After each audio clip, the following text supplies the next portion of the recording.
Salut à toi, grand pronostiqueur, et bienvenue sur la chaîne Corner Prono si c'est la première fois pour toi, ou bon retour si tu es un habitué et que à chaque jour précédant le Loto Foot, tu as cette petite tradition de me regarder pour faire tes pronostics, bien sûr, pour comparer mes pronostics et les tiens.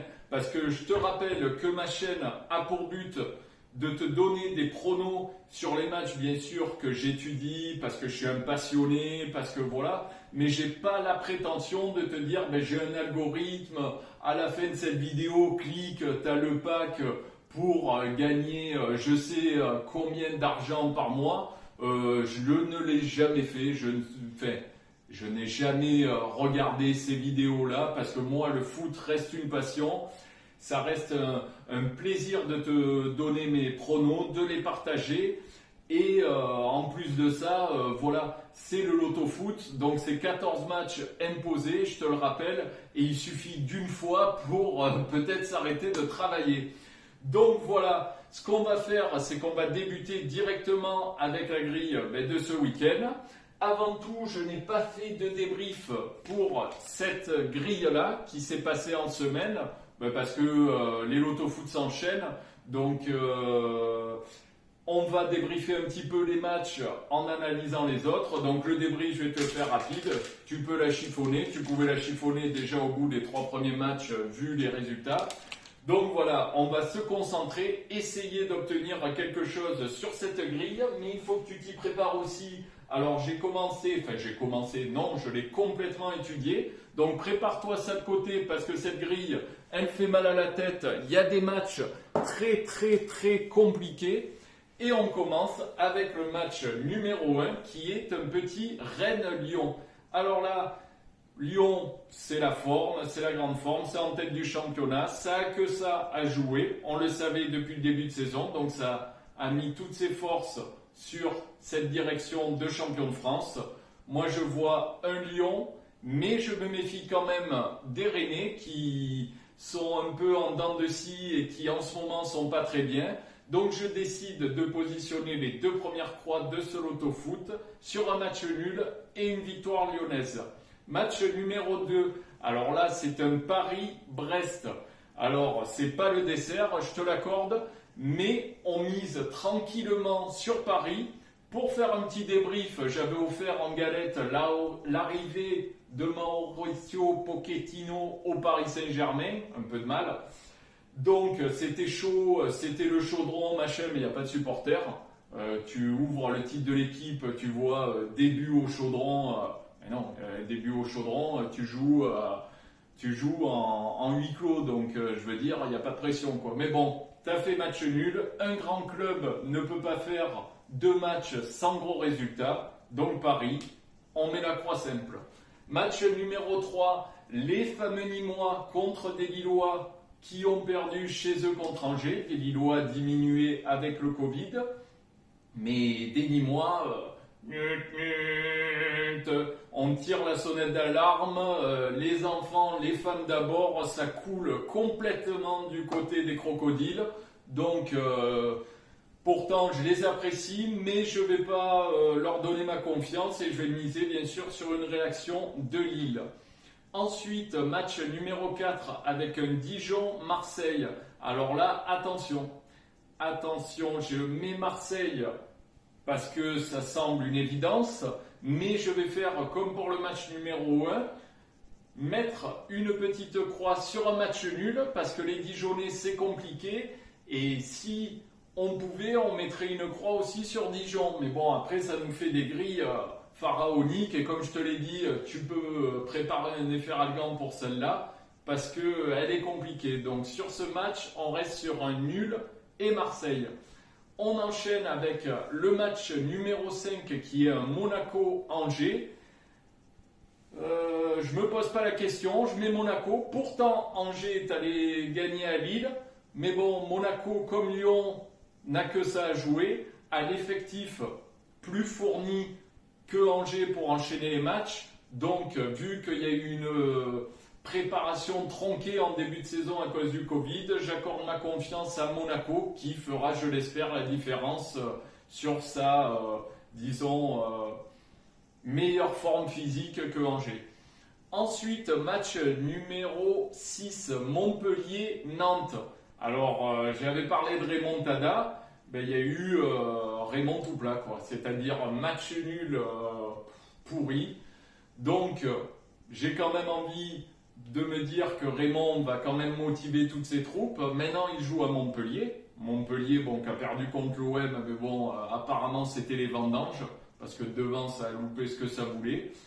Mais Montpellier me déçoit un peu. J'ai voulu les mettre en début de saison, mais ils n'ont pas cette régularité à domicile. Donc, je vais faire une petite surprise en mettant un Nantes et un match nul pour ce match-là.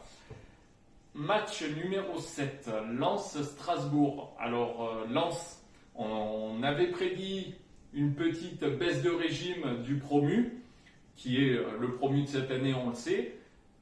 Mais bon, là, il joue à domicile, il joue face à une équipe de Strasbourg qui en a mis 5 en totale confiance.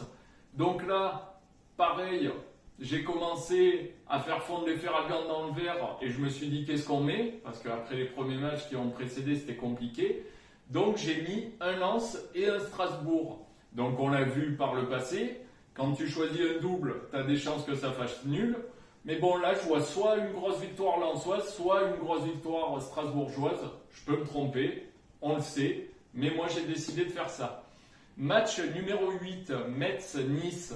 Alors là, illumination, évidence, je mets Nice à l'extérieur. Pourquoi j'ai envie de dire le feeling.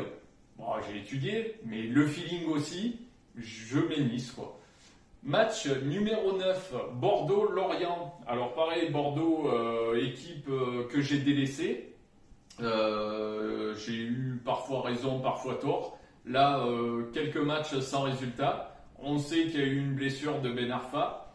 Mais je pense que Lorient, c'est pas non plus la Juve. Donc on mise sur une croix simple pour des Girondins. Match numéro 10, Reims-Saint-Étienne. Donc je mets Reims aussi. Pourquoi?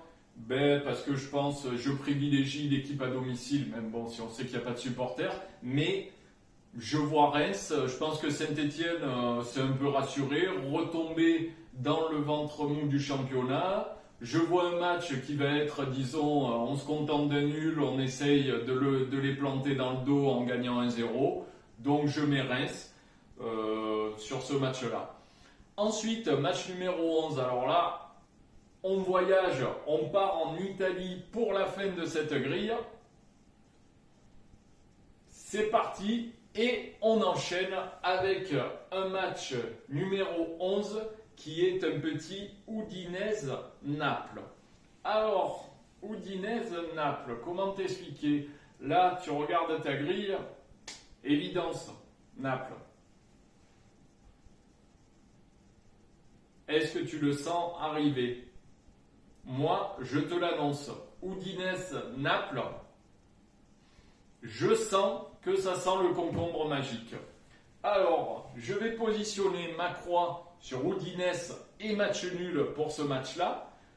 Pourquoi? Parce que Udinese est une équipe qui n'a pas gagné depuis X temps. Alors, je le sais, tu vas me dire, j'en ai parlé en début de vidéo, j'utilise pas des algorithmes, mais mathématiquement, je pense qu'ils vont finir par gagner un match face à une équipe de Naples qui est en difficulté souvent à l'extérieur.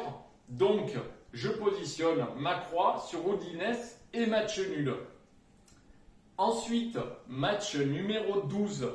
On passe sur un Parme-Lazio de Rome. Il est là. Là aussi, ça sent le match du concombre magique. Pourquoi? Parce que Parme est allé accrocher Milan AC à l'extérieur. Et j'ai suivi le match et je m'en rappelle très bien des deux casques de Théo Hernandez qui m'ont gentiment fourré. Mais je pense que la Lazio est équivalente au Milan AC et je pense qu'à l'extérieur, ça va être compliqué pour eux. Donc là aussi, tu l'auras compris, je place mes croix sur Parme et match nul. Ensuite, on passe au match numéro 13 qui est un Juve-Sassuolo. Alors là, on pourrait dire, mais non, je le pose, parce que Sassuolo, je ne les vois pas gagner à la Juve. Je vois une Juve qui remonte, je vois une Juve qui finit champion d'Italie. À y penser, si tu veux mettre une petite pièce à part. Si tu as des sites, je ne ferai aucune pub. Et je vois une Juve victorieuse sur ce match-là. Donc je mets ma croix en simple sur la Juve. Et enfin, on termine cette Serie A avec un AS Rome Inter Milan. Et là, je mets Inter Milan. Pourquoi? Tu le sais, j'aime les réactions. Grande équipe. Je pense que comme le Paris Saint-Germain, il faut réagir. Je ne décris pas l'AS Rome, que j'apprécie énormément et que je pense qu'il est un club aussi très très correct. Mais si l'Inter veut garder ses ambitions par rapport aux investissements qu'ils ont fait et tout ça, il faut aller chercher une victoire à Rome et donc je mets ma croix en simple sur l'Inter. Donc voilà, tu as mes pronostics pour cette grille qui m'a donné pas mal à la tête. Que j'ai étudié le mieux pour toi. Donc n'hésite pas, si tu veux donner des pronos, tu penses un match, comme je te dis, c'est une illumination, tu te dis voilà, là je vois ça, tu peux. Si tu veux mettre des petites pièces à part, Parme ou Dines à des grosses cotes, les tenter, tu peux aussi. Et voilà, et donc rien de plus à te dire que partage, laisse des commentaires, aime ma vidéo, ça fait toujours plaisir. Et voilà, et je te donne rendez-vous pour le débrief que je ferai lundi. Allez, ciao! Et n'oublie pas, savoir cocher est un métier.